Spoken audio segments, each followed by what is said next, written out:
Hey guys, Ryan Rennan here with the EM Stall Real Estate Group here in Fredericksburg, Texas, and we are joined by Tammy King, the Gillespie County Veteran Service Officer. And the reason why we're here today is to talk about our Veterans Day Parade that we're having next month. And before we go over all that, I kind of want to give a little background on both of our military backgrounds, and I'll let Tammy start first and give a little.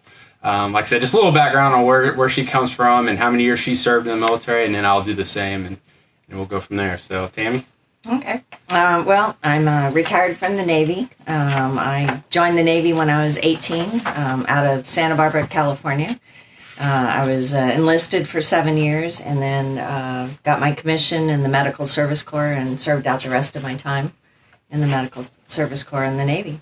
And served kind of all over the world and had a great tour. That's awesome. That's awesome. Yeah, and actually, believe it or not, for y'all that don't know, I actually served my time in Santa Barbara County in California for my 6 years in the Air Force as well. And it's a beautiful area, so that's awesome that you actually come from that area. So, and then another thing that we as enlisted guys really respected is how, someone who did transition over to the commission side from enlisted is very well respected. And so I'm sure you heard that quite a bit in your life. And so that's just one of the things that I definitely respect. And thank you for your service as well. So, thank you. But as far as I go, I served 6 years in the Air Force, and I did most of my time out there in California. I did deploy one time over to Iraq and Qatar, and besides that, I just spent my whole 6 years out there, and I'm actually in the Air Force Reserves now for another year, but we'll see how that goes. But anyway, so the reason why we're here today is for the Veterans Day Parade next month, and I'm going to let Tammy talk about what's going to be going on during that parade and when it's going to start and all that good stuff, and a little just kind of give some details on it. So, okay. Well, first of all, this is we're going to have a number of events for the World War I Centennial Commemoration. Mm-hmm. It's the 100th anniversary of the ending of World War I, which will be represented on November 11th, 2018 at 11 a.m. So the events that we have leading up to it, I would just like to tell the viewers what we're going to have. So we have community volunteers and Ambleside School students making wooden poppies, commemorating the Flanders Field poppies from World War I. And we've identified 602 World War I veterans who lived, served, died in Gillespie County. So we're going to place a poppy for each of those 602, and that'll be on Friday, October 26th at 2 o'clock p.m. We invite the community to come out and place a poppy, especially if you have an ancestor that served in World War I. Please come out. We're also going to read the names of these 602 World War I veterans on that. Wow. So that'll be an exciting thing. I also have a group of volunteers. We have 377 World War I veterans who are buried in Gillespie County. Wow. So they're going to be going out to all of the cemeteries, placing a U.S. flag and a poppy decoration on each of those graves. And that'll take place on November 2nd and 3rd. Okay. And then in conjunction with the Hill Country Film Society and Fritztown Cinema, they are going to be sponsoring and hosting a screening of Warhorse, which was the 2010 World War I film. And that's a free screening to the public. We'll have some exhibits at the Fritztown Cinema of some World War I veterans and various things. And we'll be selling T-shirts that we sold as a fundraiser last year, and also poppy seeds on that. And so those are kind of our pre-events leading up to it. Mm-hmm. And then on November 11th, and it's a Sunday, so we're having an afternoon event. This is the first Veterans Day parade that Gillespie County has ever had. Mm-hmm. I know it sounds unusual. We have a wonderful, very patriotic community, but the other events that have been in the past were hosted by the National Museum of the Pacific War. Okay. And those were World War II related type parades and events. So, but this is the first one. We have almost 3,000 veterans in Gillespie County. And right now, I've got probably, maybe about 310 participating. So although that sounds pretty good, that's only about 10%. Mm-hmm. And I really would like all the veterans in the community that are able to please come and participate on that. So that day is going to be very special. And it's a totally different type parade. It is not a commercial parade the way the 4th of July, the fair, and the lighted Christmas parade is. This parade is only about honoring the veterans, our current veterans who are living, and honoring our veterans of the past. We'll have special commemoration of World War I, so we have a special section of the parade that'll lead us off. But the day begins with the ringing of the bells, bells of peace. And it's actually a national initiative. The World War I Centennial Commemoration out of Washington, D.C., and then we have a Texas World War I Centennial Commemoration, and then we're promoting it here also. We will, hopefully all the bells in Gillespie County are going to ring. And whether it's a church or a school or a handbell, or I just sent out to all the veterans, there's a Bells of Peace app. So you can download it, and it will automatically go off at 11 a.m. wherever you're located in the country. We may set it up to the sound system also, but we'll hear these bells all over the place. It commemorates the armistice of the ending of World War I. Right. And, so it's very important, and so many people don't know anything about World War I. It's not really taught in our schools, we want people to remember their ancestors.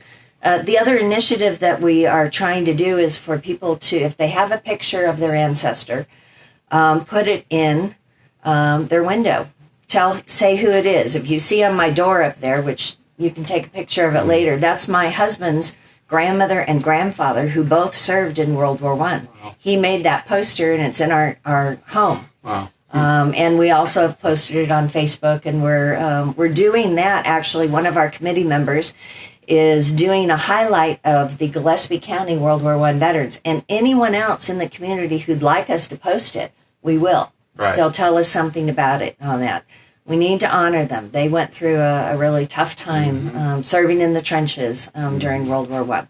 So we're going to have the Bells of Peace. That's at 11 a.m. Immediately following that, we have a beautiful poppy wreath made in Scotland that we're going to do a wreath ceremony, very short ceremony.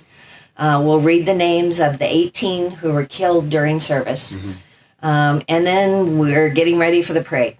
So the parade will line up behind the courthouse as usual, like all the other parades. It'll have the traditional parade route going east on Main, turning at the Nimitz Museum, and then we're only going to Milam Street.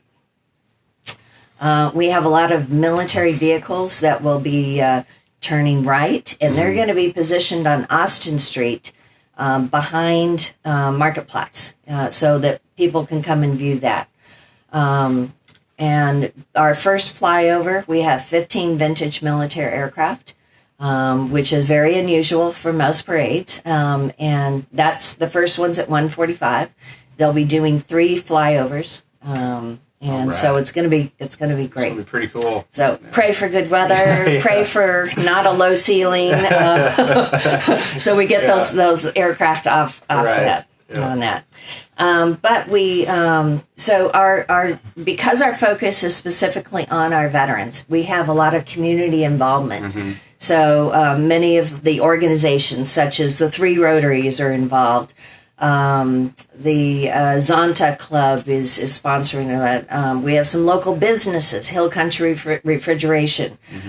We have the Fredericksburg Tea Party is sponsoring a veteran float. And they have very specific requirements. They're not allowed to promote their business, their organization. Right. They can get credit for it in a very small sign, and we are very grateful to them for doing that. But the focus is about veterans. And if they don't want to do that, we're sorry to hear that. But we're very grateful. We have many organizations and businesses that are stepping forward to do that. On that. The other great thing is we have reenactors from all the different eras. So Revolutionary War, Civil War, We have a World War I ambulance coming from the Medical Museum at Fort Sam Houston, and they'll have their reenactors. We're going to have a float that depicts a blown-out French cafe with sandbag embankments and all sorts of things. Actually, my husband, Cam King, is creating that one. Oh, wow. He's been working on it for several months, doing components of it. And our what's also exciting is our Grand Marshals. So our World War II Grand Marshal, we have 3 of them. They're representing different eras. And our World War II Grand Marshal is Dick Cole, Lieutenant Colonel, retired Air Force, and he was Jimmy Doolittle's co-pilot on the Tokyo raid in 1942. Wow. He's 103. 103 years old. He's 103. He lives in Comfort. Okay. And he has agreed to come and participate, and we're very excited about that. That's he has a awesome. 1941 Cadillac to ride in. Oh, my gosh. That's awesome. And then for Korean War, we have Jack Ledford, who is a former prisoner of war in Korea. Oh, wow. Got a 1955 Chevy for him to ride in.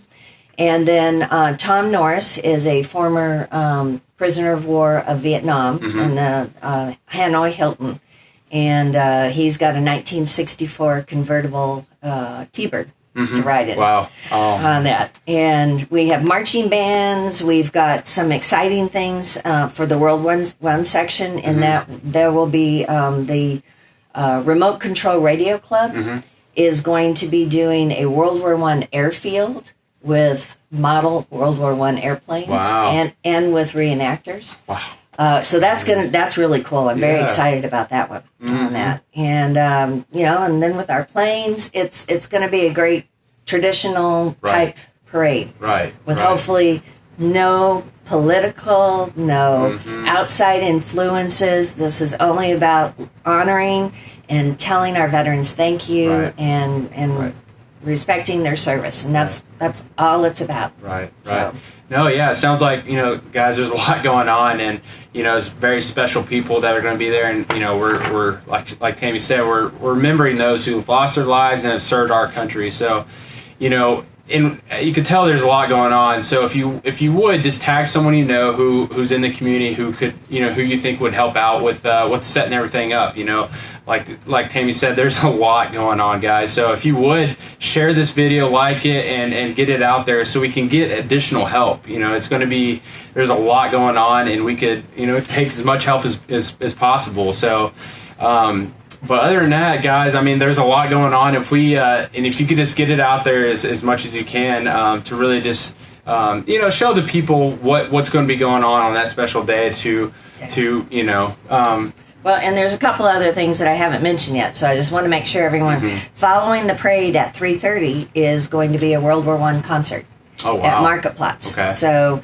That will be, it's in the large pavilion, and then in the middle pavilion there'll be World War I displays of various things, plus the National Museum of the Pacific War will have a display there also. So we're hoping, what we don't want, which happens in many of our parades, is parade's over, get in your cars and go home. Please do not go home. We want you to hear the music. It's great World War I music, and possibly from some other eras too. But come and look at the displays. Come and look at the military vehicles. Come and look at that World War I ambulance. You're not going to see that very often. And following that, at 5 o'clock is the barbecue for veterans. Okay, barbecue. Okay. Yeah, and those require RSVP. So. Our deadline, we've been advertising this for about 7 weeks now. And we have to cut it off at some point because of the floats that we're providing, and also for the barbecue that has to be provided. So in reality, next week is our deadline for everyone to RSVP to participate. So please call me, 997-3758. Call me if you're interested in participating. I want our veterans up off their you-know-whats and get on those floats. My cell phone number is 210-701-4878. There's a number of ways to get a hold of us if you would like to help out. So, but other than that, that's basically the gist of what's going to be happening within the next month leading up to November 11th, Veterans Day. So.